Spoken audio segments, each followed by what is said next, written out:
Okay, you guys are good to go. Awesome. Hi everybody, my name's Gordon if you don't know me, and this is Kelvin Miyahira. I'm here with Kelvin in Hawaii, in Oahu, in Aiea, close to Honolulu, because I read maybe one or two of Kelvin's articles, saw one of his YouTube videos, and brushed it off because it was too confusing. There were too many big words that I didn't understand. There was too much anatomy. There was too much of everything that a person could possibly dream of when it comes to everything to do with a golf swing. So I just thought, this stuff's crazy. I'm going to leave it alone. And then I think it was a week later, I saw one of his students hit the golf ball, and I was playing in tournaments in Palm Springs, and I was dumbfounded. I just thought, how could this guy hit it like this? And so I asked him who his coach was, and he said he's been reading articles of Kelvin's for, I think, a year or a year and a half at that point. And so I thought, all right, I'll give this another shot. And I did, and I got obsessed with reading about them because the more I read, the more I saw cause and effect relationships that he just laid on the table as I kind of, developed an understanding of the words and the anatomy and learned more about the golf swing.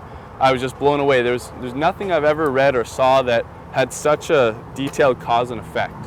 And so, just super thrilled and excited to be on that journey. And so what I did is I tried to take these articles, teachings, and put them into my swing and, get more club face stability and more body rotation and all this stuff. And immediately I did see differences, how far I could hit it, how straight I could hit it, my understanding. Maybe I'll post some old swings of mine just so you can see how far I've come.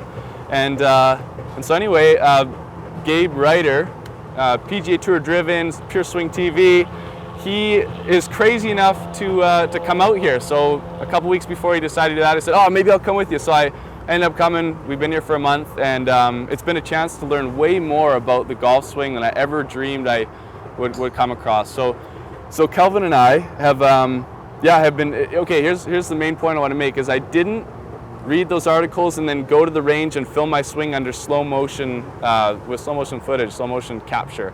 So I didn't know if I was doing it right. I just saw some balls go better than I ever have and some, not. But anyway, so I came here and we'll show swings of when I first got here, and then to now it's changed a bit.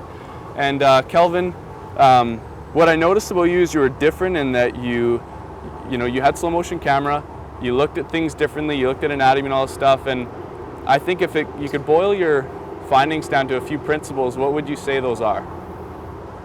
Wow. Say, if you could boil it down to say three things that you notice in the legendary ball strikers, Hogan, Snead, modern day 2000 Tiger, Gary Woodland, Dustin Johnson, Bubba Watson, the guys who hit it far and straight and that are, maybe they'll end up being legends, but mainly the guys like Hogan and Snead.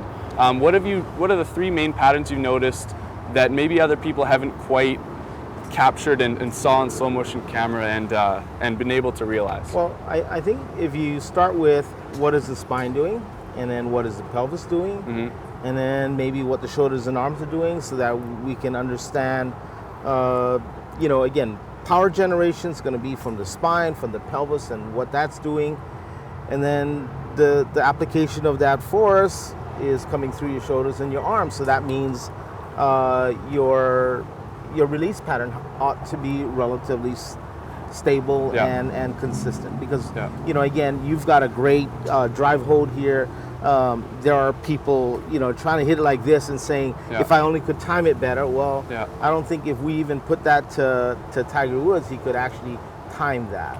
So that would be probably the three biggest things for me. Awesome. And how I've been looking at it too is there's body rotation, and there's a specific way to get body rotation that's most powerful and that'll deliver the club on plane best. So I like to say in Instagram or on YouTube or Facebook, I like to talk about the spine engine, like you mentioned, club face stability, because what do a lot of people think, Kelvin? They think it needs to be like a door. You're open and then you're closing, or you're going like that to keep it straight. But what Kelvin's saying is that you square the club face to the path early, and then you drive it through, and you don't let it flip over or anything. You drive it through, and then you hit the ball, and then you're almost keeping it open relative to what it would if you let it flip over, because you want to keep it stable. Is that an accurate thing? Because I tag club face stability. I it rings so true in my ears, and you've told me about how the club face works or impact. So could you expand on that a little? Yeah, I mean, I would say that again, most people have an idea that that we hear it all the time. We got to release, and we see people go, "Hey, you've got to release like this." Yeah. I mean, the idea with the good players is they find a way to actually just stabilize it for the impact, and it can stay square for a longer period of time. Yeah. And they pre-program what that move is. Yeah. Really, whether somebody like Martin Keim who underflips it or whatever, he has great stable club face. It may be adding loft maybe and some spin, but then he's got the face angle good so he can hit it straight. Gotcha. And so every pro will find some way of trying to get that done. In relation to the amateurs who just out there struggling, going, I gotta go flip and roll and all that stuff, and it's just too hard to play golf that way, and you cannot progress to your optimum, because you can't be hitting 1,000 balls a day. You got a job or something. You've gotta practice just once a week and go out and play. You know? Definitely. Yeah, no, totally. And a couple questions I had coming here were, can I actually get into these positions, or am I just not athletic enough? So my personal journey, I've been asking Kelvin, how do I get more athletic? How do I get a better body, faster, better movements in my pelvis and in my spine?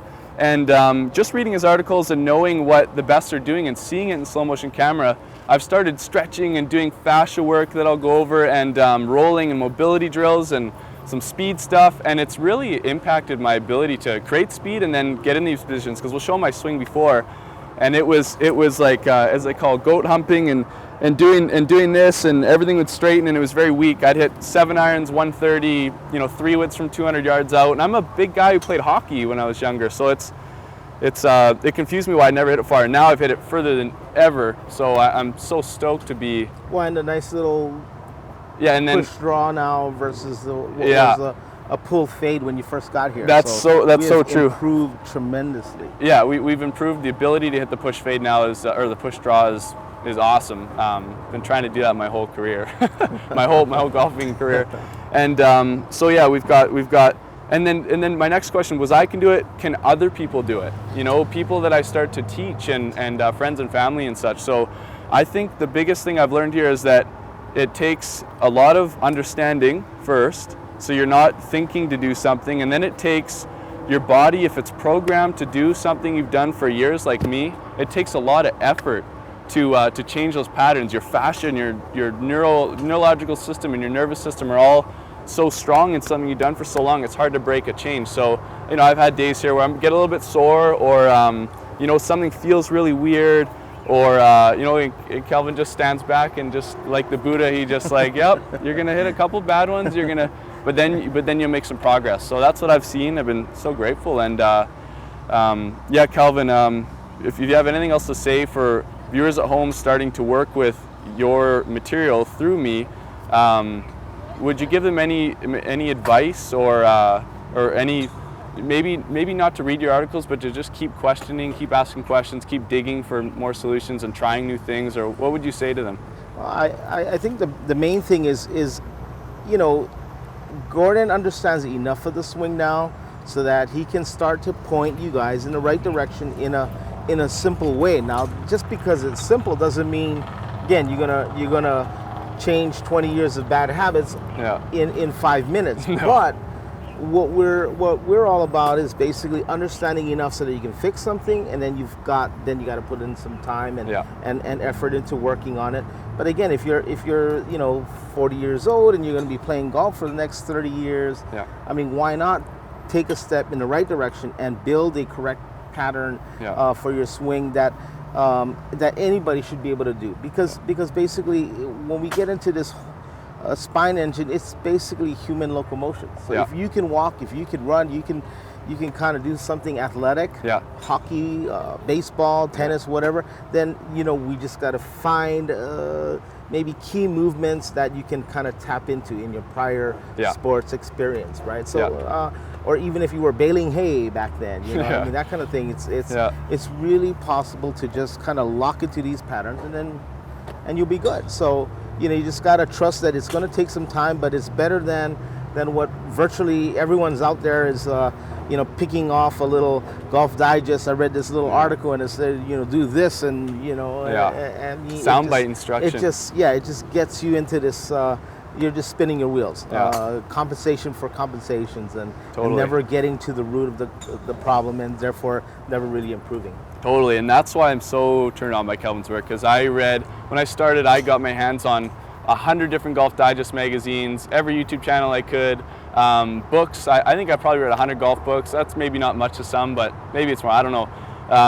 And then just everything, and trial and error, swing thoughts. I've got journals and journals and journals of swing thoughts that would work one day and not the next. And what I am so happy about is that in starting with Kelvin's work and getting these moves, I feel like more of an athlete when I swing. I'm allowed to kind of unleash some speed that was unlocked and hit it straight than I ever have, and understand the control of the club face like I never have. So it's I feel better, my body feels better and quicker, and it's been such a journey so far just getting into your stuff. I'm happy to be involved and to have stumbled across Kelvin's stuff. I'm very, very and don't excited forget to mention who the person was. Who was the person who was hitting it extremely far and straight was Mr. Victor Rodriguez, and he went out a month ago and hit it 419 yards in the World Long Drive Championships.